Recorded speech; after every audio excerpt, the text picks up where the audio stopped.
let's see. How do you feel how did you feel after last year ended? Like, were you, do you think you came into this year better prepared than you did that first quarter?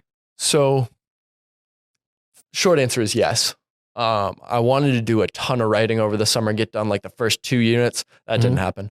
Right now I'm writing it day by day, basically, but from a mindset point of view, from knowledge about the school, I feel much more comfortable because last year I knew where the men's bathroom was, I knew where the teacher's lounge was, and I knew where my classroom was when I walked in on my first day. And then everything else was like everything else, I just had to figure it out. Yeah. So definitely feel more prepared this semester, and being able to have some experience before the actual first day of school made it much less intimidating. Intimidating is a good word. Because I already knew where stuff was. I didn't also have to learn the school when I came in. Yeah. So you almost came in prepared like a teacher who had worked a complete year would, almost, but you just had 1 quarter. Correct. Which is rather impressive. It's like, it shows 1 quarter can put you that much further. Yeah, absolutely. Going in just brand new. Absolutely. That was Mr. Tripp talking about being a new teacher from episode 1. I'm Sam Duffer, and I'm joined by Brooklyn Schuyler. And I must agree, moving into a new school year, he did have a lot more ease, almost the same amount of ease as a teacher who worked the complete year would have, even though he only worked a quarter.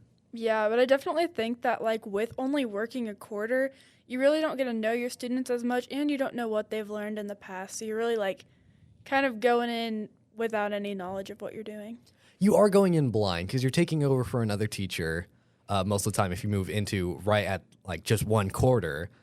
But I think moving into the new school year knowing surroundings is nice because the quarter was almost a buffer. He got to know the place a bit before fully becoming a teacher. Yeah, for sure. Especially when you're a new teacher, like in a science or a big department. It's nice to know everything because students will rely on you a lot more. Yes, and I mean, 4th quarter, you can even rely on those students for a bit to learn stuff, and then you're prepared for the new students as well. Yeah, I agree. Well, coming up next is the segment with Miss LaPlante. Stay tuned for that. What would students be surprised to know about you as a person? Oh, that's a good one. I don't know, because I feel like I talk not about myself all the time, but I try to have my students like get to know me. I don't know what would be surprising. I go to a lot of concerts. That's something that we didn't go this summer as many, but we try to get like the Ruoff like lawn passes. And we went to like 20 concerts a couple summers ago. So maybe that, like, also like stay out late and like go to concerts and stuff. Partying. Yeah. Yeah, maybe that. That was Mrs. LaPlante in our first episode of this season. We were talking to new teachers to the school system. Yeah. Yeah. And she talked about how she goes to concerts. When I asked her about what we would be surprised to know about her. And I'm honestly a little surprised. I never thought of teachers as like party animals or people that would go out and go to concerts. Yeah, you don't think about it because teachers are supposed to be the responsible ones almost. And I'm not saying you can't be responsible if you go to concerts. It's just usually not the responsible thing you hear when someone says, what's a responsible thing? You usually don't hear going to concerts. Yeah, exactly. It's kind of unexpected. Yeah, and I guess I don't even think about like teachers, I don't know, doing anything outside of school. Yeah, so. you just think of them as the teacher. Yeah, exactly. Anyway, coming up next is my segment. Yes, and I was talking to Caitlin Cowan. Stay tuned for that. So, what can you tell us about All Shook Up? So All Shook Up, it starts off with this prisoner, and he basically like not escapes, but he gets let go. And so he as he's traveling away from the prison, he comes across this very depressing town. And the reason why it's so depressing is because they have a very strict mayor. She doesn't allow PDA. She doesn't allow tight leather pants. She doesn't allow music or dancing. So it kind of sounds like Footloose almost. But it's all Elvis Presley music. And the thing about 80s last year is it was all 80s music, yes, but we didn't really have much of a plot. I mean, that's what a jukebox musical is. It's all same genre or same artists in a musical. But All Shook Up is all Elvis Presley, and it does actually have a story. So it kind of just follows along Chad. His name is Chad, and how he basically uplifts this town's spirits. This has to be the most funnest fall musical I've ever been in, but also the most confusing because everyone is falling in love with each other and I can't keep up. Like, even though I'm in it, I'm just like, who is in love with this person now? I don't know, but it's so fun. I love it.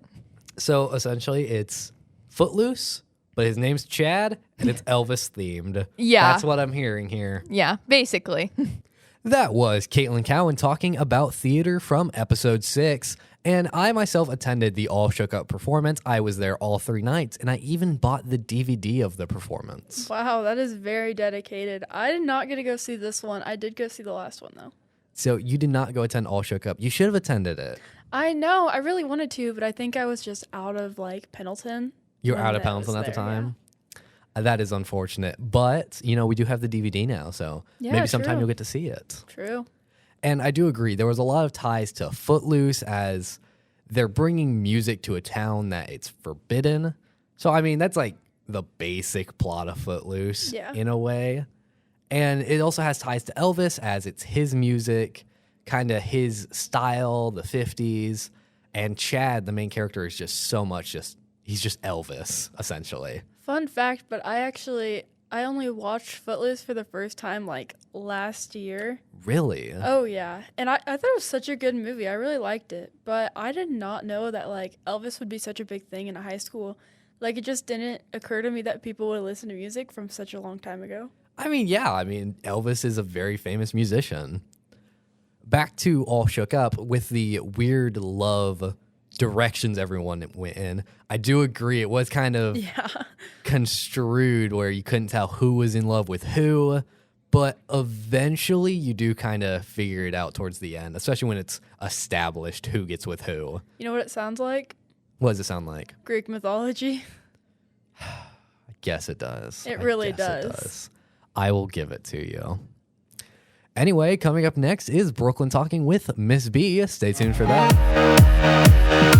Awesome. Well, what does the casting process look like for you especially, but the students too? When they get ready to audition, we have an open audition, which means anyone in the school can audition. You don't have to be in a class. You don't ever have to have ever had a class. And you sign up. It takes about 5 minutes. They come in, they sing a song for us so we can hear their voice and make sure they have some musicality. And then they'll read something from the script. And then sometimes we'll call back. This time we called back, I would say about 8. We called back to hear them a second time with a song from the show. And then once you do that, you cast everybody. We ended up with a cast of about 50 kids who are participating. So, and we had to cut a few, but still a good number of kids represented. And it always makes me happy because there are so many kids from so many different areas. Yeah. I mean, we'll have kids in the FFA, we'll have kids that almost every sport represented that just, hey, this will be fun and I think I'll do it. And it's not like, oh boy, I'm going to be an actor when I get out of high school. Yeah. It's just, this will be fun. And I really do feel like they think it's a family. We try to, no matter who you are, and no matter how weird you are, everybody fits in. And we have a motto, be kind or be quiet. So that's kind of it. Okay, that was Miss Brown in our theater episode where I asked her what the casting process looked like for her and the students. And she talked about open auditions and how people from any class can audition. They don't even have to be in a class. And I think that is super cool, especially since sometimes you might not want to commit to a full class, but you can like dip your toes in kind of and really just get a feel for it. Yeah, so I mean, episode 6, we're talking all about theater and all shook up. And you don't have to take a class to get a feel for theater, see if you like it. You can just do a performance. If you like it, then you can maybe take a class next semester, or if you don't like it, you don't have to keep going with it. Yeah, exactly. It's got a short period of time, so you don't have to commit to anything serious yet, but you can still try it out. And you can even try like smaller roles, so you don't have to like jump in like head first. Yeah, you don't have to be the lead. You can be like ensemble. Yeah. Anyway, coming up next, we have Parker Brown, so stay tuned for that. At Pelton Heights, radio is a huge part of our lives. From programming to social media to podcast to sports, our student-run radio station is dedicated to informing and entertaining everyone in and around our campus. We're with you every step of the day. Whether it be in your car, in class, at lunch, or at work, we're here to provide you with the local news and the best songs. Experience the full impact of radio today by tuning in to 91.7 WEEM. To learn more, go to our website at 917weem.org. We're here for our community. Why do you think students or even the incoming freshmen should join in on theater? Well, it's a great experience. It's very fun.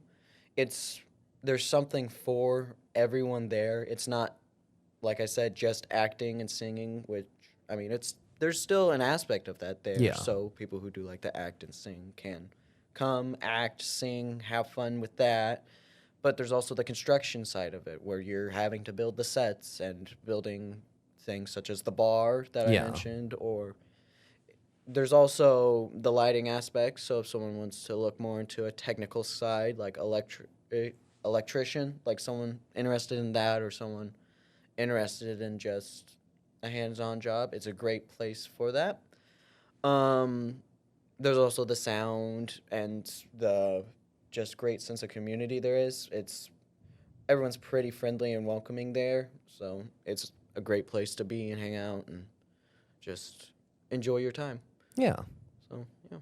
Well, that's nice. And for anyone who wants to do that, you should definitely go out, join theater, or at least give it a try. Mm-hmm. I mean, it's not as good as radio, but it's still up there as one of the best ones.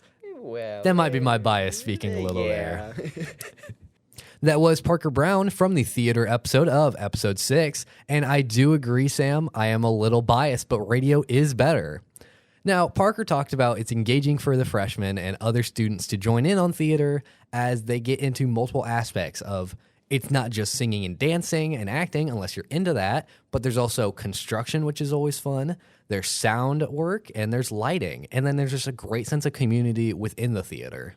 Yeah, for sure. And I definitely think that's why so many people are interested in theater when they come to the school. I feel like we have a lot of freshmen that do plays in the middle school. I know our middle school has a really good like theater department that they put on plays, but it kind of helps ease you into the high school type of feel, and I definitely think that their community is really nice. The community is really nice. And I would even say, going back further, the 5th grade and 6th grade classes usually have plays as well. So that slowly eases into going into middle school and their performances. I think it's called drama there. Yeah, I think so. Drama, and then moving up to theater in high school, which is much bigger of a production, but also still such a nice community and a lot of helpful people going into it. Yeah, you kind of get like all the stages of theater from like your elementary school theater to like middle school drama plays to theater in high school.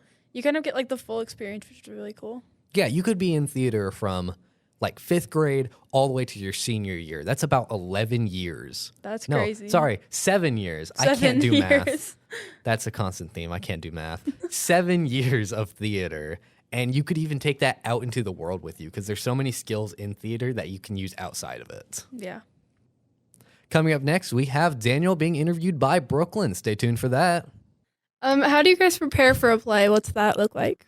Okay, so it's actually a lot of fun. It just depends. For example, like the fall plays, if you're in the cast of that, like it was my first opportunity to be in one for those noises off.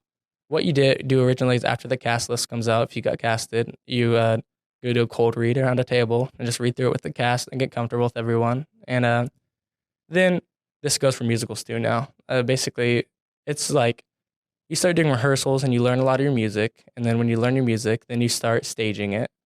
And after you're done staging it, usually the staging and the music comes together. And then you have like a little scene going on. And then that's where the artistic masterpiece of Mrs. Brown comes in. And she's kind of like talking about what should happen and how you should act and what you should look like when you're singing a song. And then also Jim McGee, he's our music director. And he's great about like saying how you should sing stuff and giving you opportunities of how to sing it like open to your eye and how you think it should be viewed.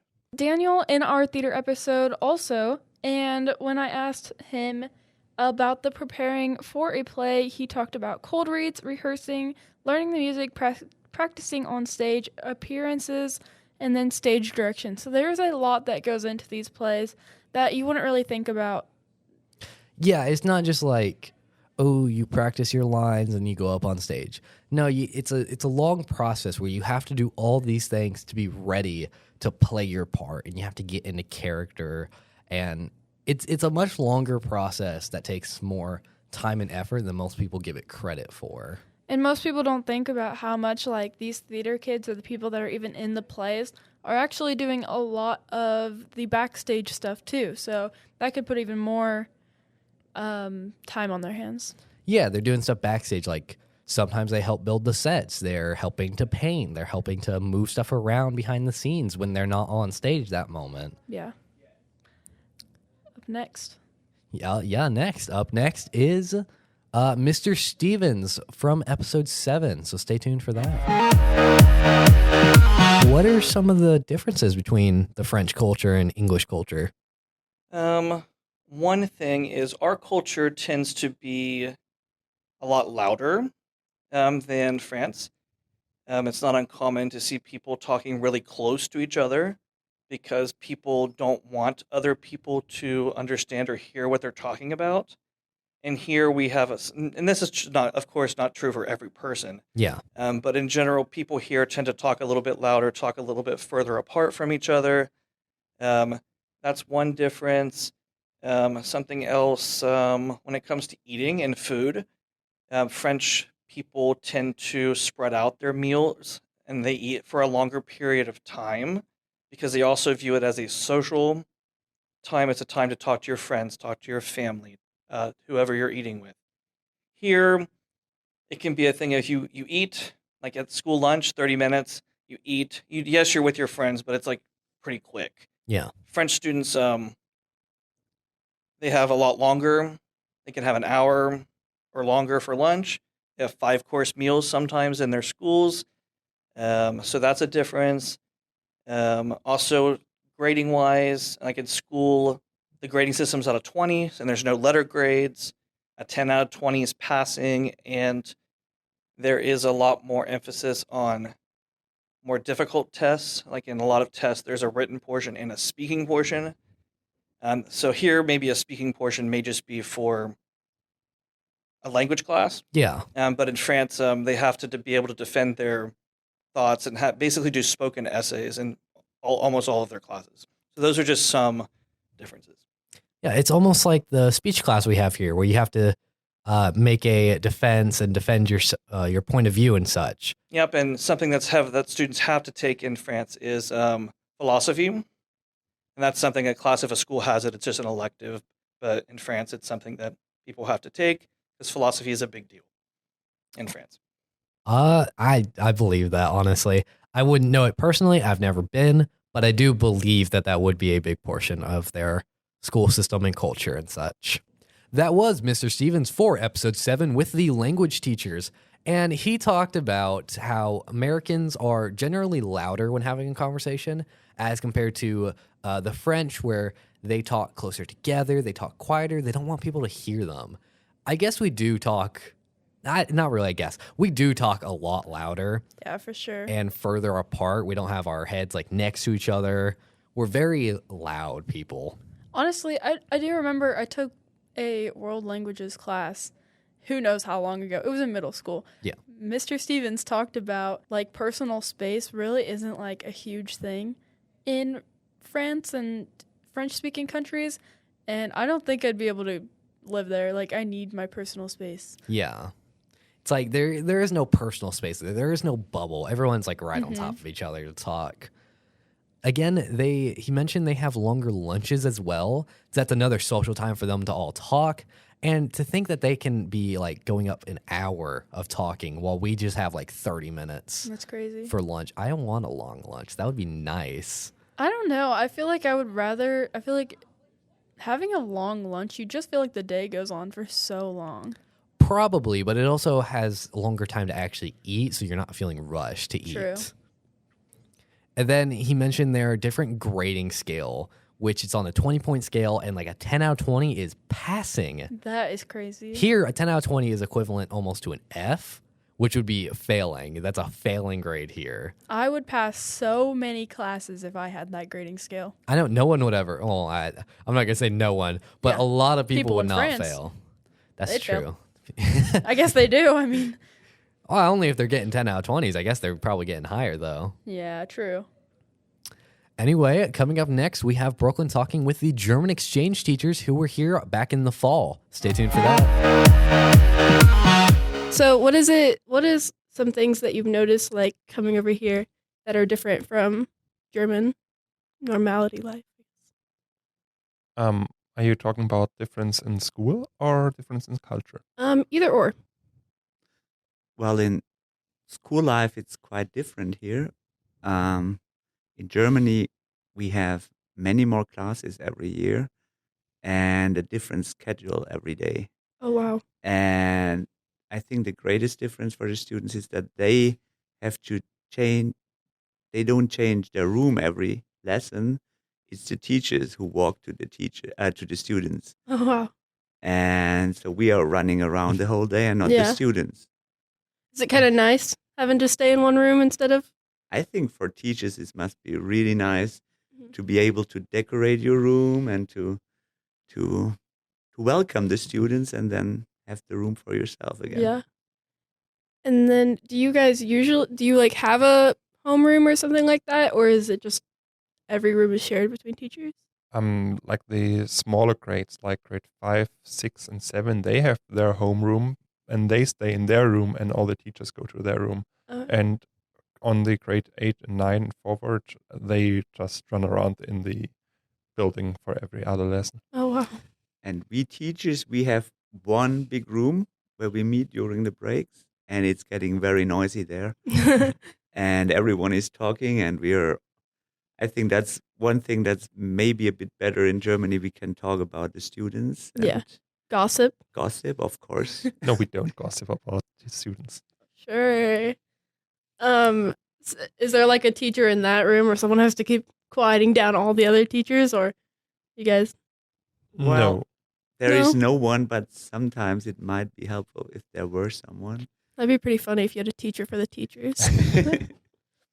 That was the German exchange teachers in our German episode when I asked about what are the difference between German life and American life, and they talked about how the teachers move from class to class and not the students, which is very different from our life here.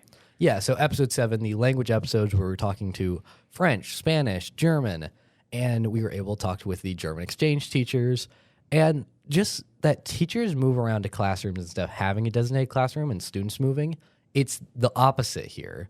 It's like it's the teacher's classroom and the students move. There, it's the student's classroom, I guess, and the teacher moves, which is very strange. I'd be kind of curious to see how that process works. And honestly, I think it would kind of suck for the teachers and the students because, like, students need to move around. Yeah. Like, having us sit down for 8 hours a day sounds like a horrible idea.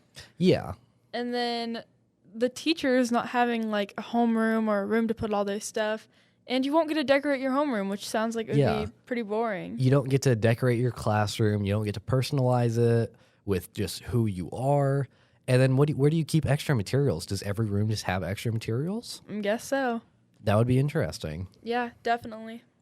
Anyway, up next is EJ from the choir episode 8. So stay tuned for that. Hi, my name is Layla Reef. I'm the director of the social media department here at WEEM, and we have 5 different social media platforms that we're on. So my job is to manage all of the content that we're posting and overview the staff and kind of help them out with whatever they're working on. To combine the sports and social media department, I work on game day promos you see on our social media, and I also do interviews. My favorite thing about being in the social media department is working on the various projects that go towards our social media pages. I go down onto the courts and fields and get videos of all of our players playing their games and then compile them into a highlight video for our Instagram. Social media is definitely something I see myself doing in the future just because I love what I do.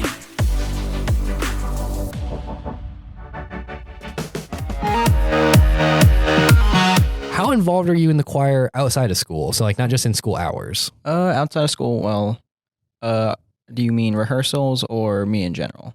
Rehearsals and just you in general. Okay, well, rehearsals we have them most times 2 times a week, but today it's only 1 because, well, this Thursday is quite exciting because we finally get to learn our closer, which has been custom written for us. Really? Yeah. That's exciting. Besides that, it's just sometimes maybe a couple hours after school, if they need help moving things, risers and such, I'll be there to help out. That's always nice. So you're just constantly helping out, staying involved. Exactly, trying to be in it, be as involved as I can. That was EJ Ohm, or Eric Ohm, and he was from the episode 8, the choir/winter show episode. Now, he talked about being in choir as he is new to choir and how much time he spends in choir. Now, it's his first year in choir, and he spends possibly multiple hours after school some days, as he said, working for the choir, not just practicing and performing and such like you'd almost expect for choir, but he also does a lot of physical activity of moving stuff like the risers and just getting work done needed to be done for their performances that isn't just the practicing. Honestly, I feel like that might be like a hidden... It could be a pro or a con, I guess, if you want to stay after school and work for stuff, or if you didn't, then it'd probably be a con. But kind of like a hidden thing, because when you think of choir, you just think of the singing and the dancing and the performing, and you don't really think about, like, the stages and the props and all that as, like, the choir kids doing that. You'd almost think they have, like, someone else doing that. But no, it's the choir kids themselves doing it. Yeah. So it's all work they're doing, not just the performance that they're doing. Which I think, like, especially in the end, at the end of the performance, that makes it, like, so much better and so much more, like, it's nice for the students because they're like, I made this happen. Yeah, exactly. This was my work being done. There's, like, a gratitude word that I just can't think of. Yes. I feel like it's the same with multiple of the different activities you can do with the fine art stuff. Like, radio, for example, we do all this stuff behind the scenes that is very, like, rewarding almost to see your work be put out on air. Like, I did that. Yeah, and sometimes we're here multiple hours a day, so after school. And theater does the same thing, where it's the theater kids moving stuff around, getting props made and put together, as we heard from Parker. Yeah, for sure. Coming up next, we do have the Christmas episode. So stay tuned for Mr. Johnson. Watch Elf, and that kind of helps jar my Christmas spirit there. Speaking of, do you put your tree up December 1st? Do you put it up right after Thanksgiving? It's a big debate. Yeah. Usually not too long after Thanksgiving. It depends on the year. This year it's up. It got up right after Thanksgiving just because one of my kids took the initiative to put it up. So, wow. For it just depends. Like I've said before, I think it's been a week before Christmas that I actually got the tree up, but sometimes it's up for 2 months after Christmas. So That's what we do. I think that the longest we've ever had it up was like till May. Right. We don't put down our Christmas tree. We love it. But this year my brothers got to decide on our Christmas tree look, and it looks kind of hideous, I got to be honest. We have we have a ton of blue lights. Right. And so usually we just do white lights, and then we have like this tinsel thingy that goes around it. But this year they wanted to put blue lights on with the white lights, so it was like a ton of blue. So then we had to put in the colored lights too to like even out the blue. And it's an eyesore. I gotta be honest. I think Christmas trees are kind of supposed to be eyesores, though. I think the more gaudy it is, the better it is. True. Like we used to always have real Christmas trees, even like up until I would say a couple years ago. I would almost always have a real Christmas tree. My grandfather had a Christmas tree farm, so it was.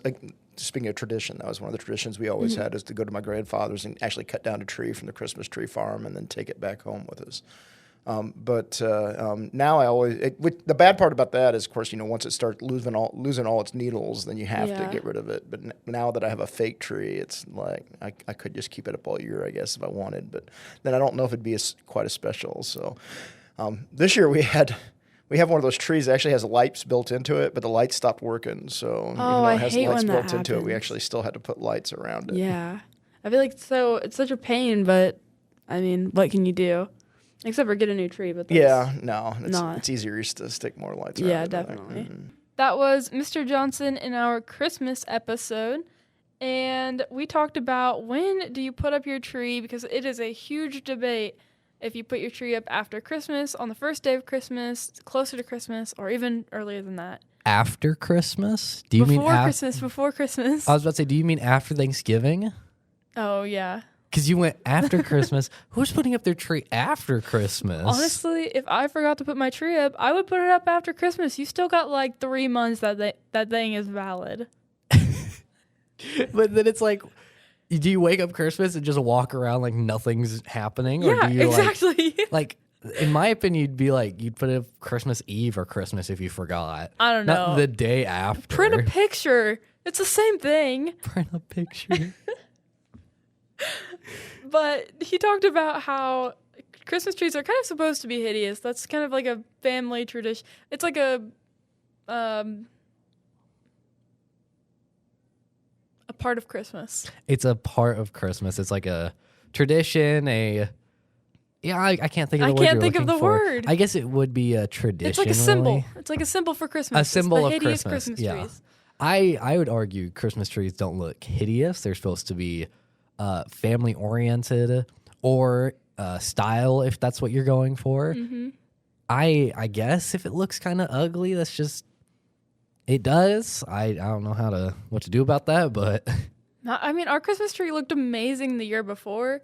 It's just when we let the boys at it, it didn't do too well. It was blue, you said. What else was wrong with it? Well, we had like white lights, but the white lights only went up about 3/4 of the tree. Oh, so the top of the tree was just... Yeah.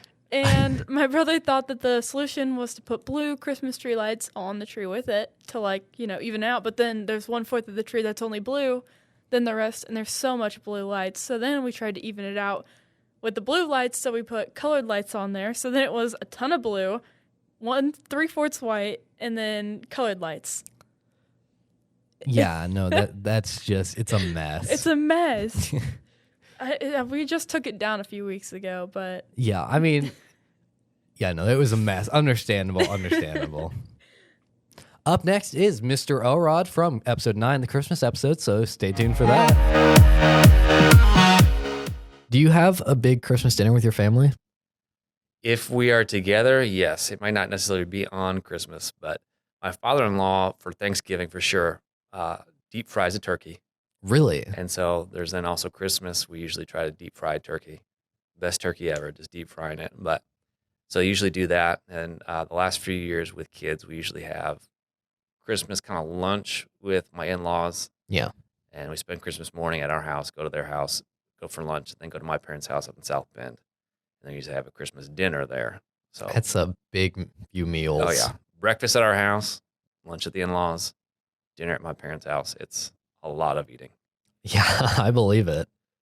That was Mr. Elrod from episode 9, the Christmas episode, where he was, I had asked him about Christmas dinner, and he went above and beyond with this, explaining the 3 Christmas meals they have, and technically the 3 Christmases they have at his house, where they start in the morning, have breakfast at their house, Christmas breakfast, along with opening gifts there, go to his in-laws, have Christmas there and have lunch there, a Christmas lunch, then go to his parents, have Christmas dinner there, and open gifts there.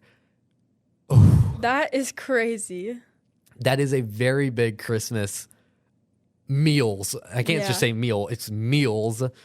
along with a lot of gift opening. That is 3 Yeah. Christmases in one day. All in one day. I feel like you definitely need to spread that out a little bit. But I guess scheduling wise, Christmas is like your super free day. Sometimes people have to go back to work the next day or the next day after that. So Yeah. I get it. I if it works out timing wise and everyone's game to do it, I guess I guess that is. Yeah. I'd have to skip a meal though. 3 big meals in one day. That is I don't know if I crazy. could do it. Oh no, definitely not. No, I gotta actually skip have one. one more Christmas to go to. I've had Really? I think I've had 3. And I have one more to go to that I have not gone to yet. I also have one more actually to Really? go to. I've had technically 2, 3. Also 3. Whoa. Wow. Okay, Brooklyn and I are on the same page. That doesn't happen often. Anyway, coming up next is the final segment for this recap with Nate Walls. So stay tuned for that. It is again Brooklyn. That was Nate Walls in our Christmas episode yet again, and we talked about our favorite Christmas music, and we learned about Nate's enjoyment of Christmas music and how much he liked it and how you can often hear him even maybe singing in the hallways, but he said that he listens to music in the hallways, that is Christmas music. And yeah, I said that I did not like Christmas music because I really don't. I could not imagine listening to it. I mean, that's your opinion. While it's wrong, that is your opinion. I'll give you that. Although I do have to follow up. When do you think is the correct time to play Christmas music? Never. Honestly, never. You should never play Christmas music. Okay, if you had to choose a time, would you choose right after Halloween, after Thanksgiving, or December 1st? December 1st, Dece- 100%. See, people would disagree with you. I know some people that After have said Halloween, there are some radio stations that started right after Halloween. you have like 2 months. Yep. That's they played insane. 2 months of Christmas music. That's horrible. That sounds like a nightmare. That is some radio stations. They just love the Christmas joy. I think we started after Thanksgiving. We did start after Thanksgiving, a week or so after Thanksgiving. Wow, that's crazy. That is crazy. Anyway, that'll do it for this recap episode. So thank you, Brooklyn, for joining me. Although you kind of don't have a choice. You are the other member of the podcast. Thanks, Sam, for joining me. Yeah. I mean, look at that. And stay tuned for future episodes. We have some great ones on the way. I'm Sam Duffer, and I'm joined by Brooklyn Skyler. And you're listening to WEEM Weekly on 91.7 WEEM.